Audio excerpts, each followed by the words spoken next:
ஆண்டாள் 5ஆம் பாசுரத்திலே காண்பித்த அறிவுரை சௌக்கியத்துக்கான சத்து மாவு யாது என்று. வாழ்க்கையிலே சௌக்கிய ரசாயனம் பெற வேண்டுமென்றால் கரணத்ரயத்திலே சாரூப்பியம் இருக்க வேண்டும் என்று சொல்லுவர் சுவாமி தேசிகன். கரணத்ரயம் என்றால் என்ன? மனசு, வாக்கு, காயம்.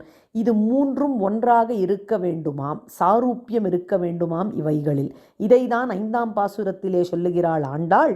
வாயினால் பாடி மனத்தினால் சிந்திக்க தூயோமாய் வந்து நாம் தூமலர் தூவி தொழுது என்று சொல்லி, வாயினால் எம்பெருமான் திருநாமங்களை சொல்ல வேண்டும், மனதினால் அவனையே சிந்திக்க வேண்டும், அவனுக்கே கைங்கரியம் புரிய வேண்டும் இந்த காயத்தினால்.